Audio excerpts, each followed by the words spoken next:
sa Roob ka 2024? Balita ko nga, marami na akong kakilala na nabigyan na ng slots dito sa mga offered programs dito sa UP.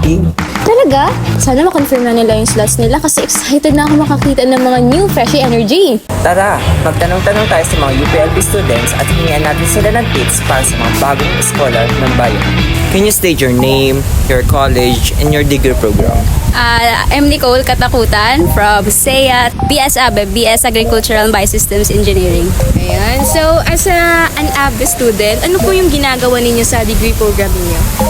Umiyak siya. Ina-apply namin yung engineering principles sa agriculture. Kunyari, mga structures, mga machines, tapos electrification, tsaka mga land and water resources, mga ganun. Mga designing din, but related siya sa agriculture. Ako si Chan from BS Applied Mathematics, College of Arts and Sciences. Ayan po. So, as an AMAT student, ano po yung ginagawa ninyo sa degree program po ninyo? Well, to start, kapag halimbawa freshie, mostly yung inaaral yung foundation pa din ng mathematics.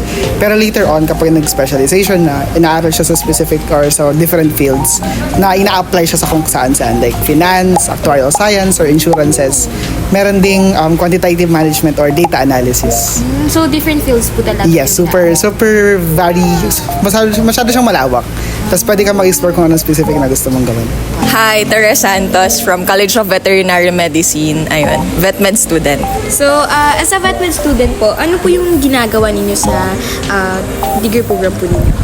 Ang ginagawa namin, ayun, studying ng basic ng sa animals, tapos kung paano namin sila gagamutin, yung mga ganun. And then also, lahat ng animals, like lahat ng species ng animals, inaaral namin.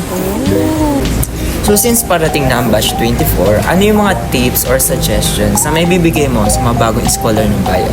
Since mag-a-advise ako, gusto kong sabihin na hindi madali yung BS ABE. Baka iniisip nyo agriculture. Hindi din po madali yung agriculture dito sa LB. So, since fresh kayo ng UPLB, hindi po rin agriculture and biosystems engineering, madali siya. Kasi pag nasa BS ABE kayo, all-rounder dapat yung may physics, may chem, may agri, may ENSAI, yun. Tsaka mga majors. So, lahat relevant sa'yo. Dapat all-rounder kayo. Felt that? Siguro specific sa mga applied math or BS math program, more on kung ano yung binibigay ng mga links sa mga practice problems, maganda kung gawin yun ng mga students kasi may improve pa yung skills nila regarding sa technical side. At the same time, may mga links din regarding sa other references. So maganda na i-explore ng isang student yung mga references na yun kasi hindi lang naman nakatuon lang sa kung anong binigay na slides ng prof yung pwede nilang aralin. So madami pang pwedeng gawin aside that. For me, dapat sa start pa lang, foundation courses nyo pa lang, maging focus na dun sa, kasi yung foundation courses, akala mo, easy lang yan. Gagamitin hanggang 50 year. Ganun.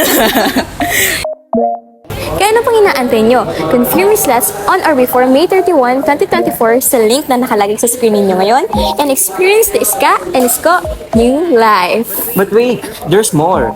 For the batch 2025, tumatanggap pa rin ang admissions office until May 31, 2024 ng application. So ano pa hinihintay nyo? I-submit nyo na ang inyong mga requirements sa link na nakapost sa inyong screen. See you sa UPLB. Your new home is waiting for you.